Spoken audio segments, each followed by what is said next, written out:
Bismillahirrahmanirrahim. Assalamualaikum warahmatullahi wabarakatuh. Sebelumnya saya akan memperkenalkan kami dari kelompok 2 yang beratasnamakan saya pribadi dari Irma Septiana bersama teman saya saudari Gina Agnia Shula. Di sini kami akan menjelaskan tentang peradaban Islam pada masa Khulafaur Ar-Rasyidin. Nah, mungkin untuk penjelasan pertama yang akan dibawakan oleh saya sendiri yaitu dari Irma tentang pengertian Khulafaur Ar-Rasyidin. Khulafaur Ar-Rasyidin berasal dari kata khulafah dan ar-rasyid.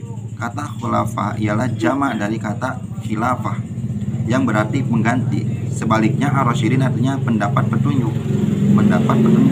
Maka bebas merupakan orang yang ditunjuk sebagai pengganti atau pemimpin yang senantiasa mendapat petunjuk dari Allah Subhanahu wa taala.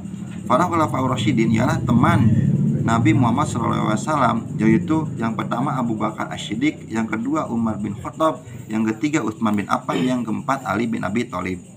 Nah, yang pertama yaitu Khilafah Abu Bakar As-Siddiq. Khilafah Abu Bakar As-Siddiq merupakan khilafah yang sangat berjasa di awal masa Khulafaur Rasyidin. Walaupun banyak sekali cobaan serta hambatan yang tiba, masa Abu Bakar dimulai dengan timbulnya kasus tentang siapa pemimpin yang hendak memimpin umat Islam pasca wafatnya Rasulullah SAW. Kemudian masa ini dihadapkan dengan banyaknya warga yang murtad dan enggan membayar zakat kembali, sampai bermuncullah orang-orang yang mengaku sebagai nabi setelah Nabi Muhammad SAW.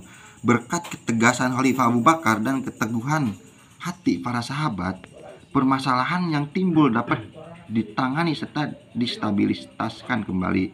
Kemajuan yang telah dicapai pada masa pemerintahan Abu Bakar selama kurang lebih 2 tahun antara lain yang pertama yaitu perbaikan sosial.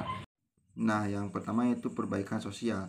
Perbaikan sosial yang dilakukan oleh Abu Bakar yakni usaha untuk menghasilkan stabilitas daerah Islam dengan berhasilnya mengamankan tanah Arab dari penyelewengan, yaitu orang-orang murtad, nabi-nabi palsu, serta orang-orang yang enggan untuk membayar zakat.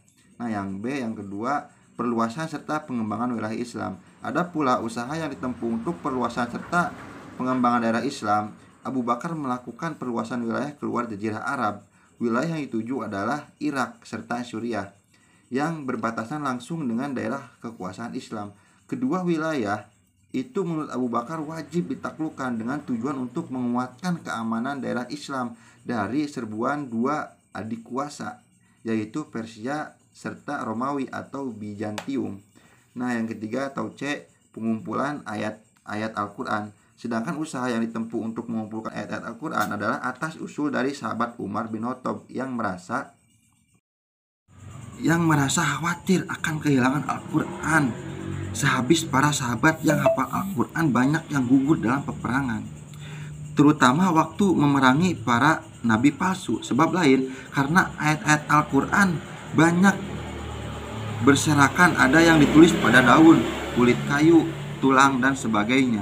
Nah, yang keempat yaitu sebagai kepala negeri serta pemimpin umat Islam. Kemajuan yang diemban sebagai kepala negeri serta pemimpin umat Islam, Abu Bakar tetap meladani sikap Rasulullah SAW.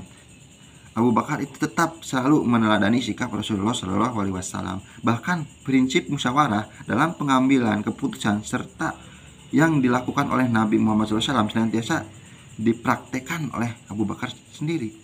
Dia sangat memperhatikan kondisi rakyatnya serta tidak segan-segan menolong mereka yang kesusahan, serta sangat besar perhatiannya sesama sahabat. Nah, yang kedua yaitu Khalifah Umar bin Khattab. Umar bin Khattab pada tahun 583 sampai 644 Masehi mempunyai nama lengkap Umar bin Khattab bin Naufal bin Abdul Al-Uja bin Riba'ah bin Abdillah bin Qurt bin Rijal bin Adi bin Ka'ab bin Luay, merupakan khalifah kedua yang mengambil alih Abu Bakar As-Siddiq. Umar bin Khattab lahir di Mekah pada tahun 583 Masehi, 12 tahun lebih muda dari Rasulullah SAW. Umur juga termasuk keluarga dari generasi Bani suku Adi atau Bani Adi. Selama pemerintahan Umar, kekuasaan Islam berkembang dengan sangat pesat. Islam mengambil alih Mesopotamia serta sebagai Persia dari tangan dinasti Sasanid dari Persia, yang mengakhiri masa kekaisaran Sasanid dan mengambil alih Mesir, Palestina, Syria, Afrika Utara, serta Armenia dari kekaisaran Romawi Bizantium. Di kala itu terdapat dua negeri adidaya, ialah Persia serta Romawi. Tapi keduanya sudah ditaklukkan Islam pada masa pemerintahan Umar bin Khattab. Nah, pada masa pemerintahan Umar bin Khattab itu senantiasa Islam itu sudah senantiasa menyebar luas, senantiasa sudah dapat mengambil alih negara-negara yang sudah senantiasa ditaklukkan oleh umat Islam tersebut pada zaman Khalifah Umar bin Khattab pada waktu itu. Di sini saya akan melanjutkan materi yang telah dijelaskan oleh Kang Dede. Sejarah mencatat banyak pertempuran yang menjadi awal penaklukan ini. Pada pertempuran Yarmouk yang terjalin di dekat Damaskus, 20.000 pasukan Islam mengalahkan pasukan Romawi yang mencapai 70.000 pasukan, serta mengakhiri kekuasaan Romawi di Asia Kecil bagian selatan. Yang ketiga, kekhalifahan Utsman bin Affan. Kemajuan yang diraih pada masa Utsman adalah: yang pertama, pembukuan Al-Quran pada akhir 24 Hijriah. Yang kedua, penyatuan Qiraat Quraisy. Yang ketiga, perluasan wilayah Islam. Dan yang keempat, perluasan Masjid Nabawi serta Masjidil Haram. Lalu yang keempat adalah kekhalifahan Ali bin Abi Thalib. Peristiwa pembunuhan Utsman mengakibatkan kepentingan di seluruh dunia Islam yang waktu itu sudah membentang sampai ke Persia dan Afrika Utara. Pemberontak yang waktu itu menguasai Madinah tidak mempunyai pilihan lain selain Ali bin Abi Thalib menjadi khalifah. Waktu itu Ali berusaha menolak, tapi Zubair bin Awam dan Thalhah bin Ubaidillah memaksa beliau sehingga akhirnya Ali menerima baiat mereka, menjadikan Ali satu-satunya khalifah yang dibaiat secara massal, karena khalifah sebelumnya dipilih melalui cara yang berbeda-beda. Selanjutnya, terdapat beberapa prestasi atau kemajuan yang diraih pada masa Khalifah Ali bin Abi Thalib, di antaranya memajukan dalam bidang ilmu bahasa. Pemerintahan wilayah Islam pada masa Khalifah Ali bin Abi Thalib sudah mencapai India. Akan tetapi, pada saat itu, penyusunan huruf hijaiyah belum dilengkapi dengan tanda baca semacam kasroh, fathah, dhammah, serta syaddah, sehingga menimbulkan banyaknya kesalahan-kesalahan bacaan Al-Quran serta hadis di daerah-daerah yang jauh dari Jazirah Arab. Untuk menjauhi kesalahan fatal dalam membaca Al-Quran dan hadis, Khalifah Ali bin Abi Thalib memerintahkan Abu Aswad Ad-Du'ali untuk meningkatkan pokok-pokok ilmu nahwu, ialah ilmu yang mempelajari tata bahasa Arab. Yang kedua, membenahi keuangan negara atau Baitul Mal. Harta pejabat yang diperolehnya dengan metode yang tidak benar disita oleh Khalifah Ali bin Abi Thalib. Harta tersebut kemudian disimpan di Baitul Mal serta digunakan untuk rakyat. Dan yang ketiga adalah mengganti pejabat yang kurang konsisten. Para pejabat yang kurang konsisten dalam bekerja semuanya diperbaiki serta diganti oleh Khalifah Ali bin Abi Thalib.